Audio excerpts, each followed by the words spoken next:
曾经挂着蓝蓝惆怅，白云朵朵开着满满的幻想。闭上眼睛，却是假的图案。我梦寐以求的小小小避风港，屋檐下长着蜘蛛网，编织的是对幸福的渴望。吵吵闹闹，熟悉的温暖，时时刻刻安全的逞强，以为你们是我最甜蜜的负担。简简单单，喜欢的背单，来来去去，同样的路上，是因为你们让我有回家的期盼。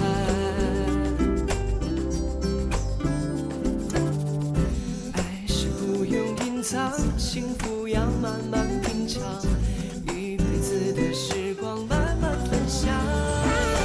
简简单单，喜欢的背单，来来去去，同样的路上，是因为你们让我有回家的期盼。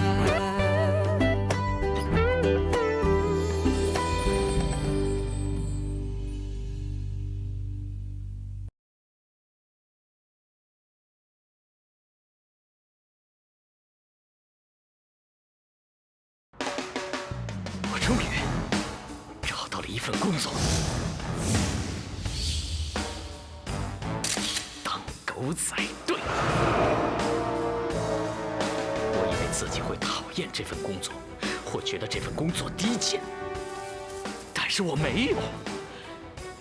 在日复一日的跟拍、偷拍、蹲点中，我体会到了做新闻记者的真谛，那就是不计一切代价挖掘出事实的真相。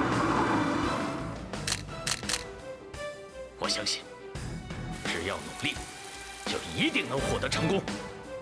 而成功与成功之间是没有区别的。来来来，看看国际大师设计出来的服装，就是跟普通商店买的不一样啊。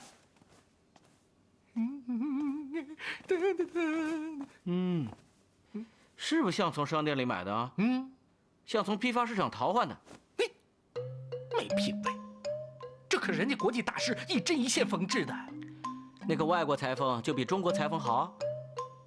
你看，你就是不喜欢我给小琪挑的衣服。小琪，你自己看看，喜不喜欢这件衣服啊？我觉得，二姐对乐乐太严格了，简直就是虎妈，连游乐园都不让她去啊！哎，为什么呀？因为游乐园浪费时间啊，游乐园有细菌啊，游乐园对乐乐成为科学家没有任何帮助啊。小孩不就应该玩吗？乐乐真是我见过最可怜的孩子。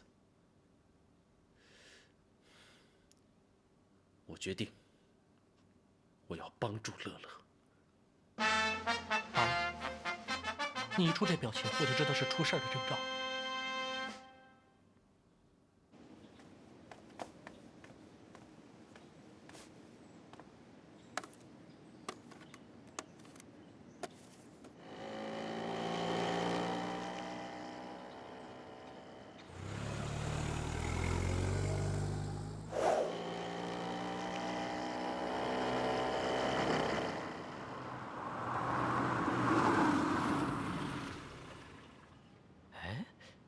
他怎么到这个地方来了？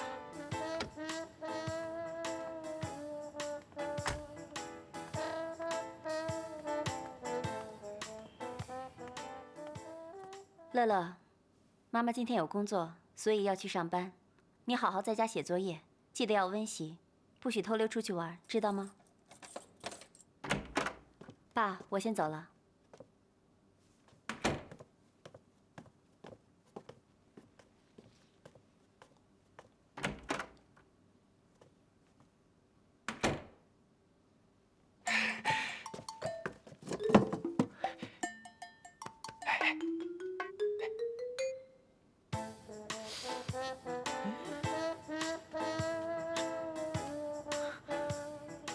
怎么会突然消失了呢？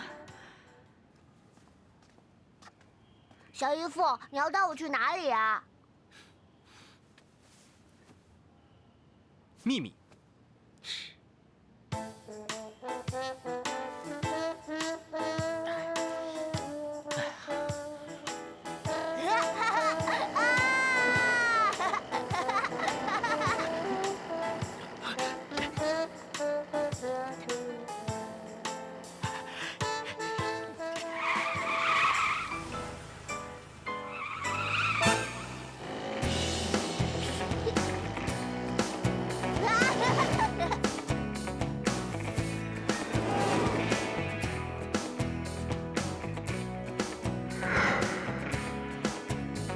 真的可以去游乐园玩吗？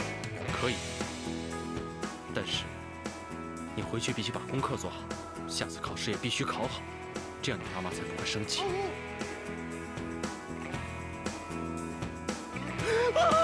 我来啦！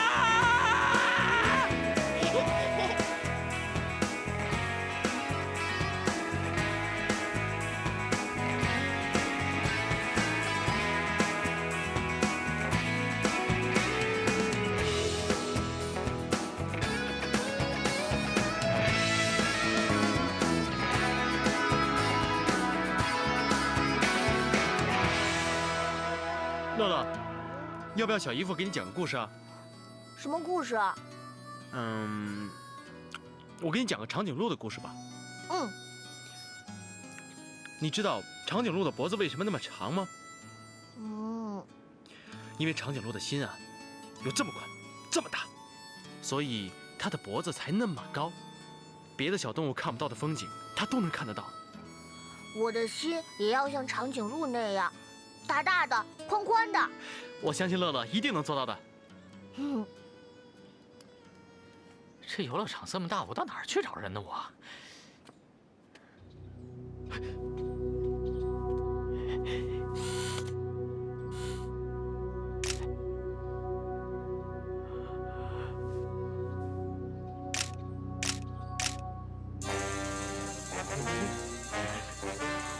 我要发达了！我要发达了！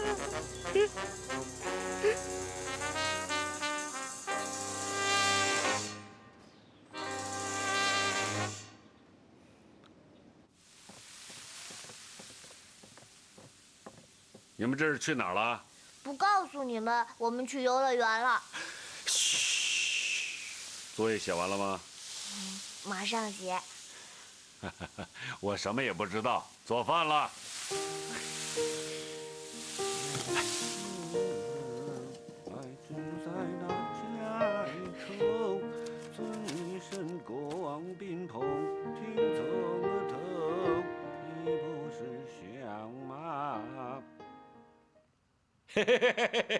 牛，太牛了！你真是个人才呀！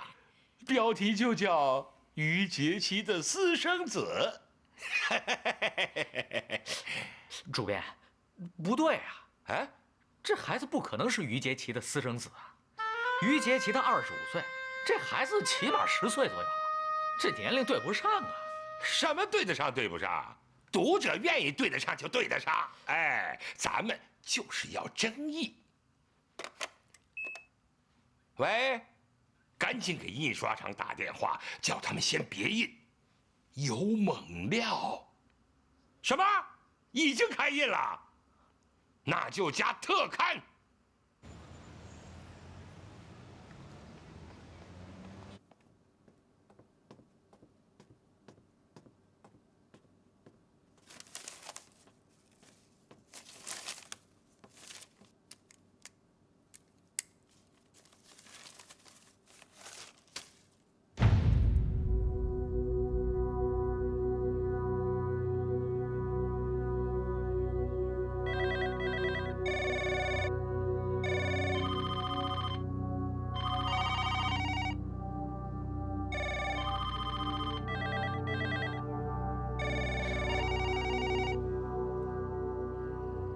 你说这些人，你造造小琪的谣言也就算了，你把我们乐乐都给扯进去了，太过分了。就是啊，这些狗仔队满嘴跑火车，就应该把他拉出去枪毙。而且，对不起。你知道这对乐乐影响多大吗？以后乐乐上学都会被人指指点点，说是私生子。小七啊，你怎么这么不小心呢？我也不知道会发生这种事情，我以为游乐园里面不会有狗仔队的。我们也不知道记者到底掌握了多少情况，也不知道他们是不是已经知道小七已经结婚的事儿。总之，为了这个家庭的安全，小七必须离开这里一段时间。啊！你现在就回到你自己公寓去，风声没过去之前不允许回到这里。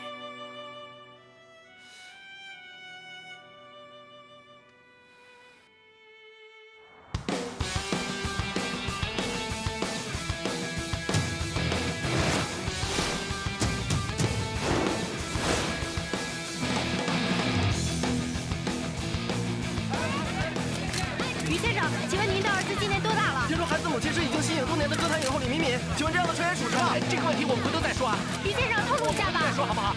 请让一下，让一下，让一下各位啊！我们回头再说啊！谢谢。于先生，我们先走啊！别走！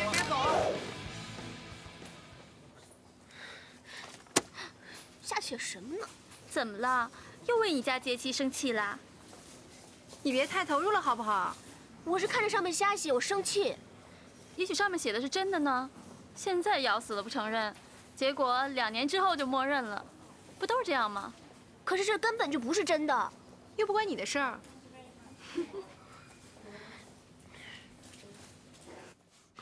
于杰奇这个笨蛋，这点事情都搞不定，换作是我，肯定不会让人曝光我有女儿。小心不要说漏了嘴。哎，这次你怎么不往里添油加醋了？我不会在这个时候帮他，这摆明了就是炒作。炒作？哦，于杰奇也太狠了，拿小孩子出来炒作，这也太没道德了吧！这点小把戏，我一眼就看出来了。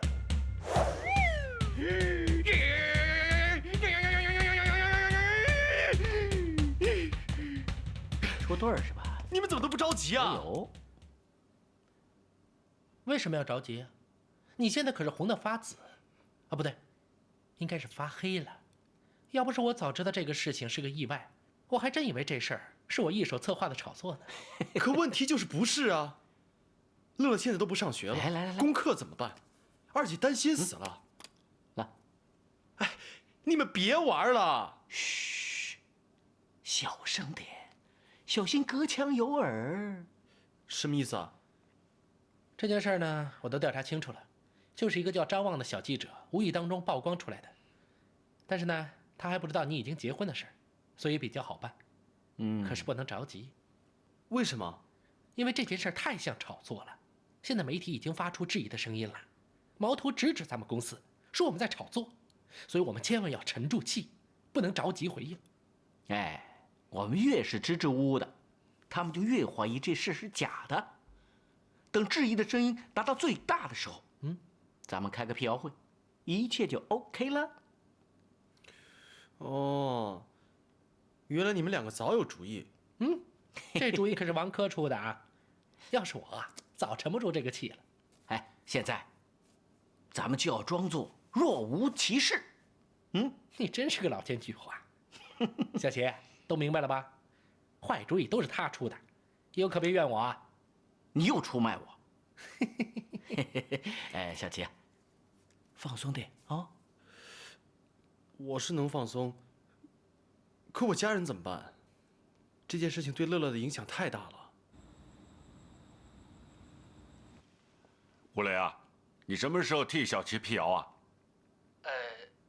你放心吧，情况呢我们已经了解得很清楚了。这次呢是个意外事件，就是一个叫张望的记者自己一个人捅出来的，而且呢他并不清楚小齐已经结婚的事，所以相对来说比较好解决。我们会尽快让小齐出来辟谣的，就是，还希望能借乐乐用一用。干什么？啊，这样，我们呢有个计划，就是让乐乐露面。不行，我不同意，我不会再让乐乐露面的。我们这都是为了辟谣嘛。我不在乎你们的目的是什么。这个谣言已经对乐乐产生了影响。从逻辑上来讲，乐乐再次露面只会加深这个影响。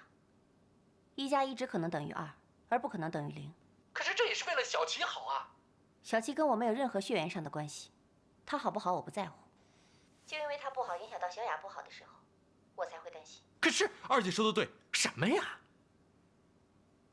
不管这个谣言是怎么传播的，对我的影响其实是有限的。我不会因此少1斤肉，我也不会少挣1分钱，最多就是有喜欢我的人变得不喜欢我了。可是不管他们喜不喜欢，我就在这里。可是这件事情对乐乐不一样啊，他还小，任何对他的伤害都可能对他未来的人生造成很大的影响。也是因为他还小，他自己不能做决定，所以我们替他做的每个决定都必须从保护他的角度出发。嘿，想不到你还能说出这么深刻的话来。看来你进了我们家门之后还是有进步的。不对，你说这话是电影里的台词吧？就是那个名字我一时想不起来，我们让你去拍的，讲自闭儿童的那个，是不是？是那个电影的台词，我只是借来表达一下意思。你，好吧，这件事就这么决定了，你们负责辟谣啊，但是不许让乐乐再露面了。爸，你说呢？好了，今天会议就到这儿，散会啊。好了，本打算在这件事上干脆把乐乐包装成一个童星的。说。哎，我的意思呢，你们其实没搞清楚。我的办法就是让乐乐以后再也不会被媒体骚扰的办法。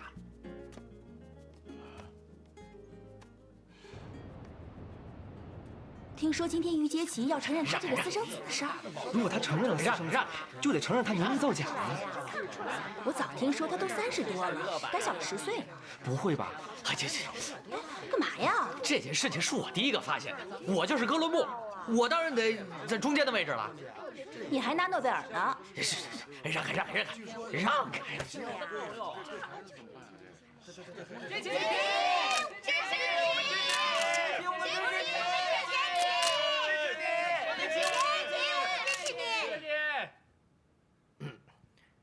今天我代表于杰奇先生发表声明。之前媒体所拍到的并非事实，而在游乐场里和于杰奇先生一起玩的小孩也并非于先生的私生子。当时的情况是，我们正在拍摄于杰奇新歌的 MV， 为了取得最佳的拍摄效果，我们采取了隐蔽的拍摄方法。没有想到引起各位记者朋友们的误会，不可能啊！在此，我们因为这次事情所造成的误解，向大家致歉。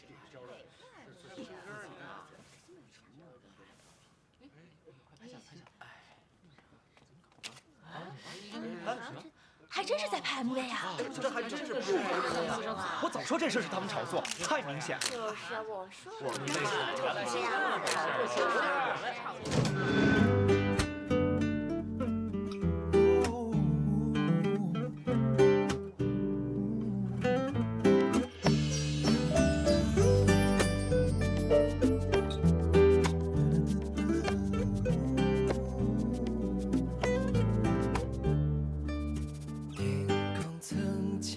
挂着蓝蓝惆怅，白云朵朵开着满满的幻想。闭上眼睛，小雅，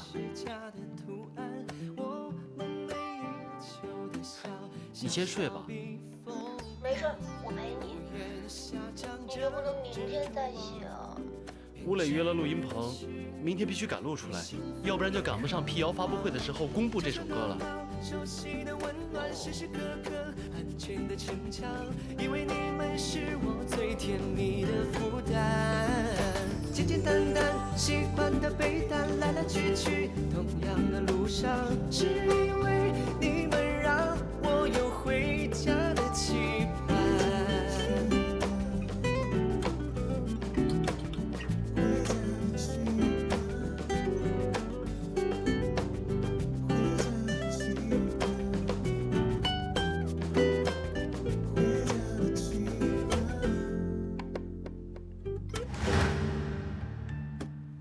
问这是什么新歌？之前为什么一点消息都没有？因为这首歌我们一直处于严格的保密之中，除了我们经纪公司自己知道，没有任何人知道这部 MV 的拍摄。哼，早就想好了怎么说，让你们死无对证。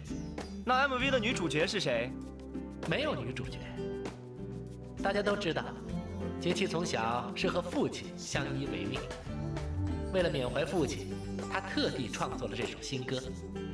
本来打算在父亲节的时候发布，没想到现在大家都知道了，就没有必要保密了。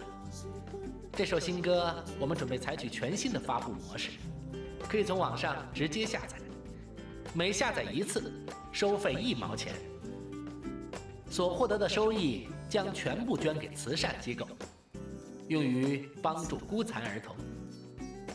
接下来，于杰奇先生还要参加一档娱乐节目《刨根问点拦不住》。想知道更多的故事，欢迎媒体朋友观看节目。对不起，我们还赶时间，先告辞了。他们这招玩的真高，咱们都被耍了。就是，都怨八卦周刊，他们会不清楚这是在拍 MV 吗？这明显是被收买，合起伙来骗我们，真没职业道德。我冤枉啊！冤枉啊！主编，我真的是冤枉啊！再说了，这个特刊也是你让我出的呀。嘿，那你的意思，这还是我的问题了，是不是啊？那你肯定也是有问题的。我的问题就是，怎么就相信了你这个不靠谱的？几家周刊的主编打电话来嘲笑我，问我拿了于杰奇多少钱，免费给他打广告。我可是要问问你，你拿了于杰奇多少钱下套来忽悠我呀？我没有啊，我。这事儿啊，只有2种可能。第一嘛，就是你拿了于杰奇的钱，掉头来忽悠报社，你这是吃里扒外。这第2种可能啊，你是真的大脑进水，小脑萎缩，看不出来他们是在拍东西。我跟了他们1天，根本就没有任何摄影机，他们在撒谎。现在关键不是他们撒没撒谎，是上面已经怪罪下来了。社长说，我们总是搞一些假新闻出来，这样对报社的影响很不好。是，我也没办法，这事儿总得要有人来顶雷吧。这些新闻都是你搞的，这个雷当然由你来顶了。我啊，我会找出证据来的。我。于杰奇的新歌本周打榜，就立刻窜升到第5位，势头简直比火箭还猛。当然，除了这首歌本身过硬的制作水准以外，持续了1周之久的私生子风波，无疑也给这首歌的窜红注射了一针强心剂。这事儿还办得不错嘛！我灵机一动啊，坏事立马变好事。是啊，一遇到这种骗人的事儿呢，你就显得特别有本事。有时候我也很真诚的。对不起，这次都是我的错，给大家造成这么大的困扰。其实这件事啊，归根结底还是小丽的责任。如果小丽你平时多带乐乐出去玩，也不至于让杰奇带她出去玩。再说了，乐乐要是有个爸爸的话，大姐你就别说了。行了，都被批评与自我批评了，这件事能够到这一步，也算是圆满解决了嘛。哎，现在咱们家有2个明星了。吴磊，你要是有时间，你就帮我包装包装啊。没问题。你是我的爸爸吗？乐乐，你胡说什么呢？他就是我的爸爸，电视上面都说了。你没有爸爸，跟妈妈回房间去。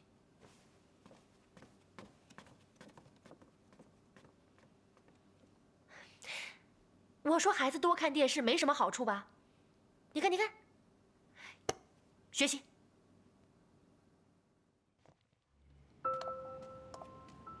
妈妈，为什么大家都有爸爸，我没有？谁说的？很多小朋友都只有妈妈，没有爸爸。老师说每个小孩都有爸爸和妈妈。琪琪的妈妈也跟他说，只有爸爸生不出小孩，只有妈妈也生不出。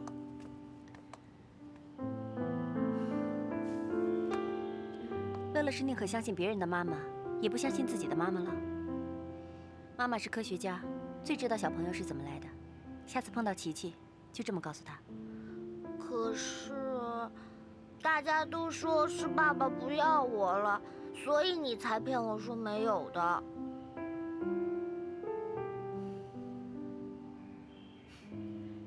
乐乐这么聪明，哪有这么容易受骗啊？以后别人这么说，你就装作什么都听不到，知道了吗？妈妈，你帮我找一个跟我一样没有爸爸的小朋友，好不好？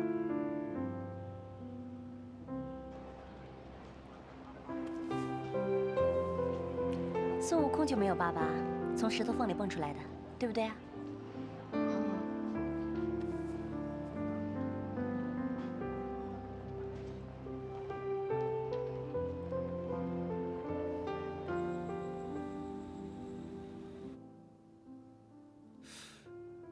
这就是乐乐的新朋友吗？二姐说她怕乐乐真的走火入魔了，就骗她说孙大圣回花果山了，先放我这2天。二姐不是科学工作者吗？怎么用这么蹩脚的借口来骗乐乐呀？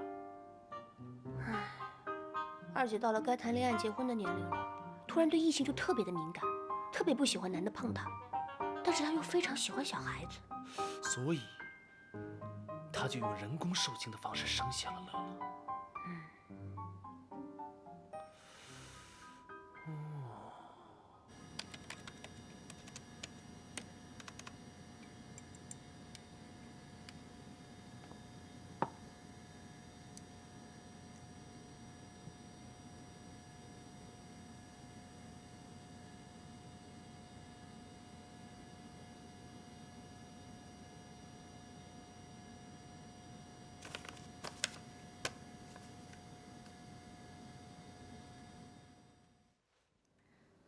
我的爸爸，这就是老师留的作业，画自己的爸爸。老师真是莫名其妙，这个作业你可以不做。可是这是老师留的作业。你去跟老师说，你没有爸爸，所以没办法做。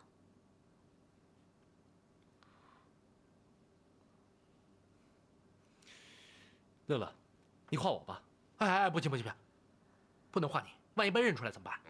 小孩子的画怎么可能认得出来嘛？那不一定啊，那万一乐乐是画画天才呢？哎，乐乐，要不然你就画爷爷。哎，家里总共就这么几个男人，总不能画吴磊吧？绝对不可以画我！你那么大声干什么？要是被小优知道，这关系就乱了。开什么玩笑，乐乐，你就只要画你和我就行了，我们不需要爸爸。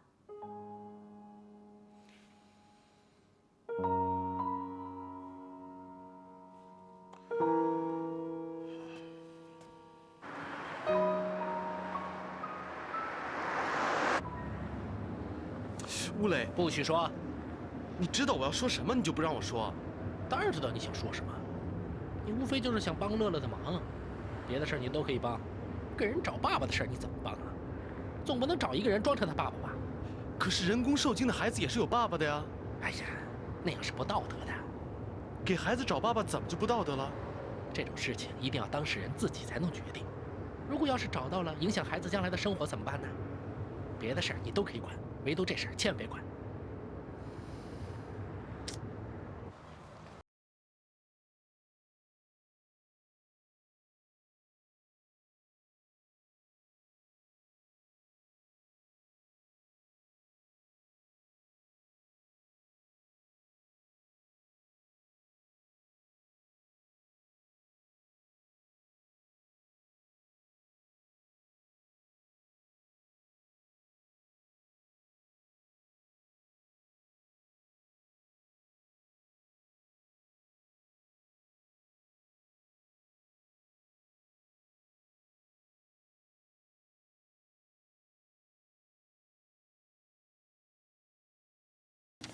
小丽，你的明信片。明信片。嗯。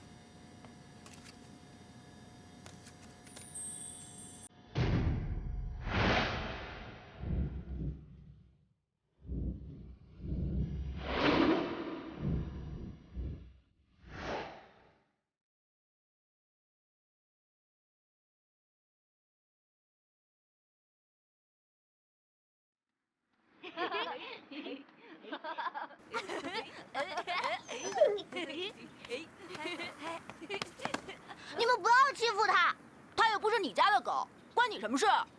他那么小，你们不要欺负他，关你什么事啊？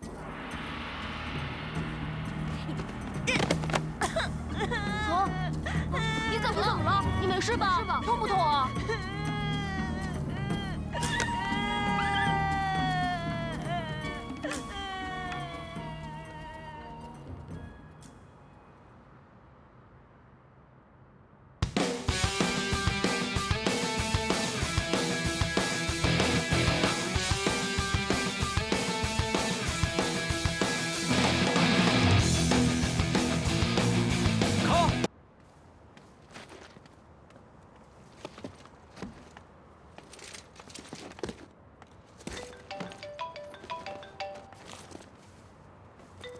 哎，小雅电话。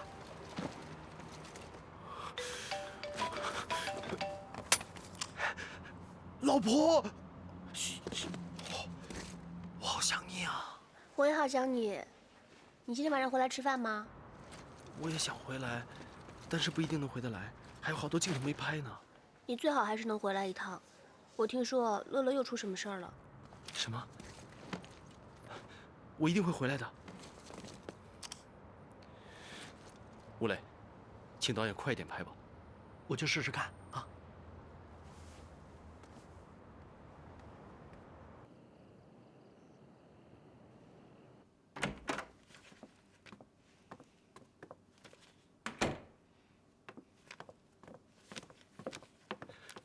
乐乐没事吧？受伤的又不是乐乐，这就对了。自己家孩子千万不能吃亏，你该动手的时候你就动手。你怎么能这么说呢？这不教坏小孩子吗？哎，坏小孩总比笨小孩强啊。乐乐，你以后再也不要给妈妈惹这样的麻烦了。可是他们欺负小狗。一只流浪的小狗有什么重要的？小狗没有爸爸妈妈，特别可怜。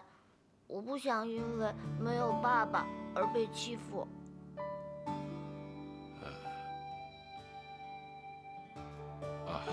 来，吃饭吧啊！快去写作业，写完作业才能吃饭。这怎么行？这是对他的惩罚。小孩子犯了错误就要接受惩罚。就算是惩罚，也不能不让小孩子吃饭，不能体罚孩子。他是我的孩子，我自己教育，你们都不要插手。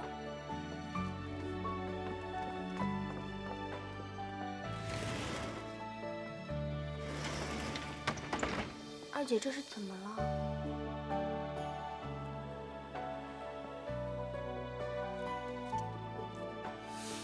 二姐到底怎么了？我也不知道。二姐向来都是我们家里最理智的人，我还是第一次见她发这么大的无名火呢。我去看看乐乐吧。嗯。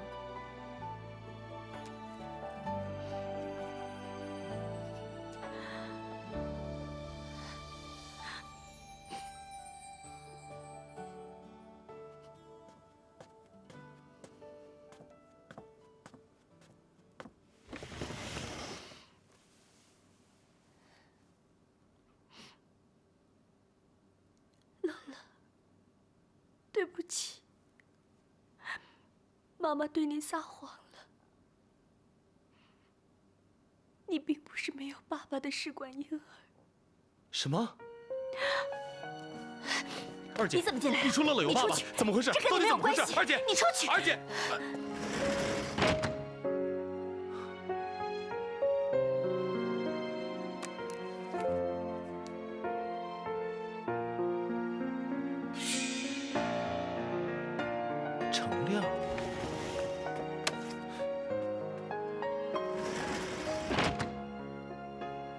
我觉得这个叫程亮的人，很有可能就是乐乐的爸爸。就通过一张明信片啊？我十分确定，这张明信片就是二姐今天这么反常的原因。还有她说的话，她说乐乐不是一个没有爸爸的试管婴儿。这说明了什么？这说明乐乐是有爸爸的试管婴儿，那个叫程亮的人，很有可能就是精子的捐献者。你真是太聪明了。那你接下来打算怎么办啊？我打算去找他。现在知道这个人的名字，又知道他刚刚回国，这个人应该不难找到。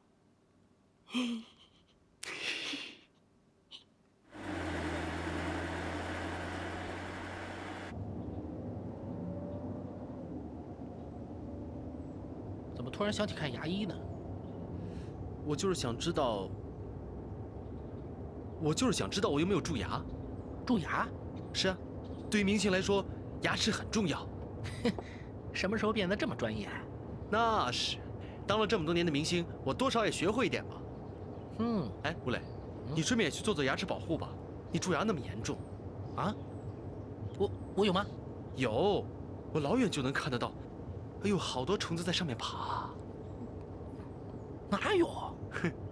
我跟你开玩笑的。哎，不过你真的要去做做牙齿保护。那些女人啊，看到男人满口蛀牙，人家都不愿意跟你做朋友了。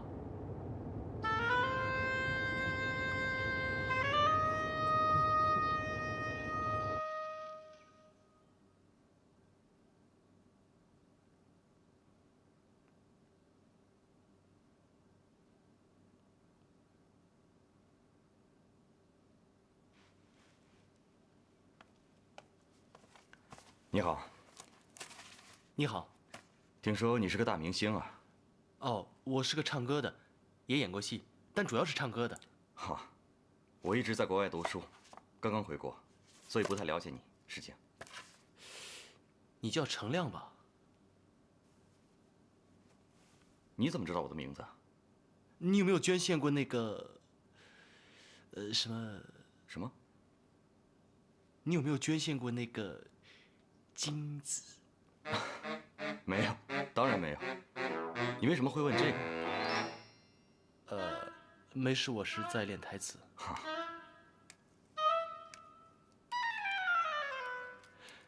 你认识胡小丽吗？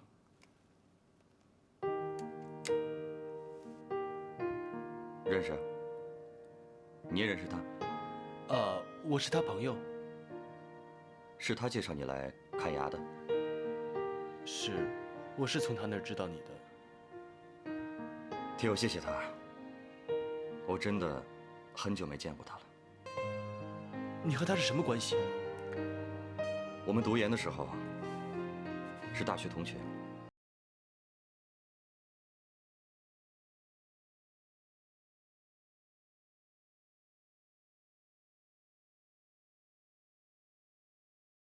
我们以前谈过恋爱，至少我是这么认为的。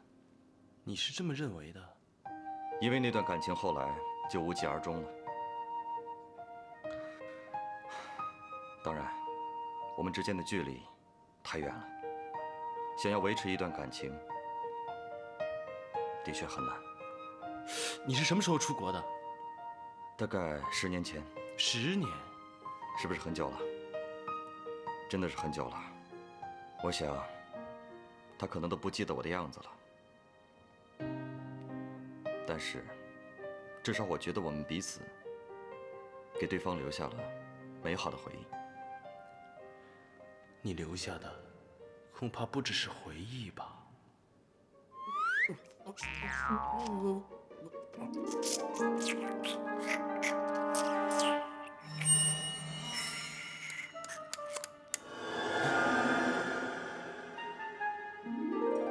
喂，你这是给人看病啊，还是给马呀？张嘴！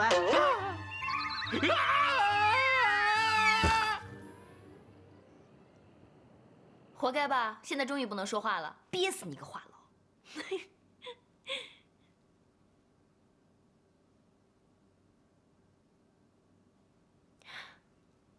怎么又长出皱纹了？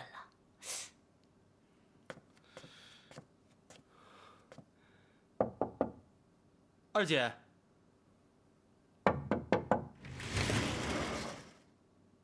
有什么事吗？二姐，我找到他了。谁？程亮。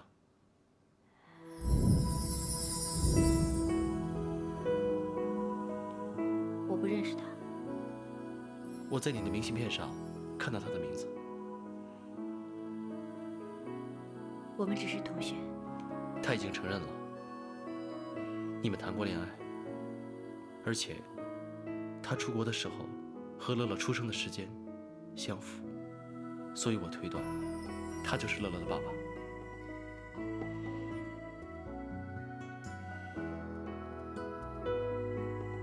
你说的没错，他就是乐乐的爸爸。我和他是大学同学，研究生也报了同一个专业。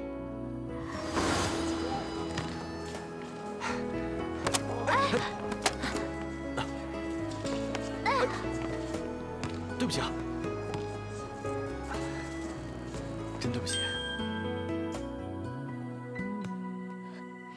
我们两个很投缘，我很喜欢他，觉得终于找到了一个真正懂我的人。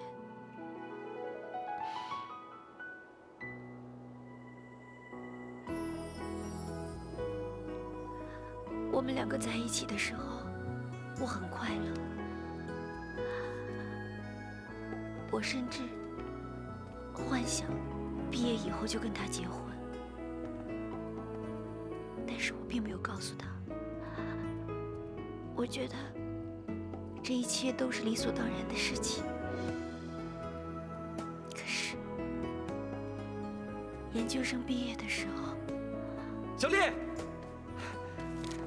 终于拿到了美国的博士 offer， 这次能去美国好好发展了，实在太高兴了。当时看他一脸的兴奋，满眼的希望，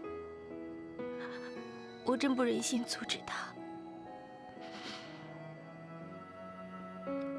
他走的前一天晚上，我去送他，可能是因为觉得以后几年都再也见不到他了，当然也是荷尔蒙的作用。当晚就住在了他的宿舍。他去了美国，我留下来工作。他走了以后没多久，我就发现自己怀孕了。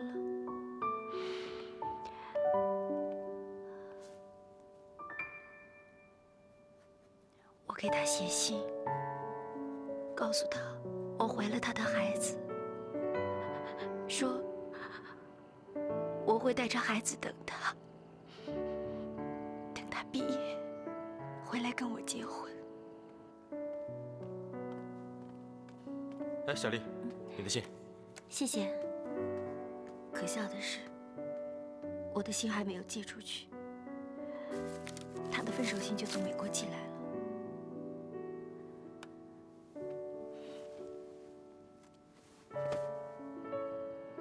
写得很委婉，但是很坚决。他已经这样，我将就还有什么意义呢？所以，他不知道乐乐是他的孩子。他没必要知道，这件事只有我知道。现在还有你，不要再告诉任何人了，请你为我保守这个秘密。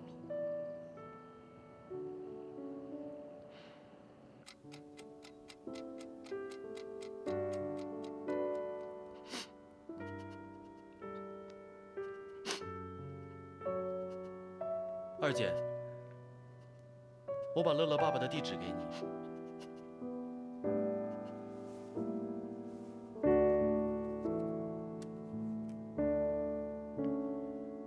你自己决定。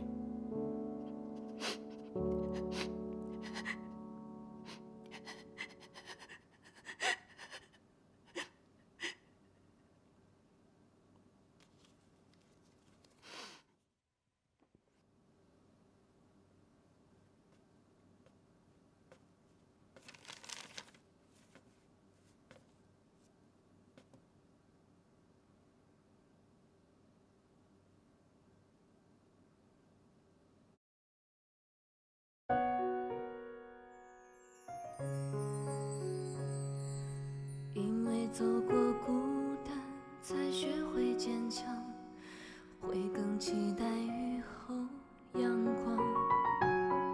相信前方有刺眼的曙光，迎接我精彩的下一段。每次遇见彷徨，有一份信仰，会想起微笑的模样。相信前方有梦里的天堂，这条路从不觉得漫长。不去想走在多艰难的风霜，风雨过后总会洒进温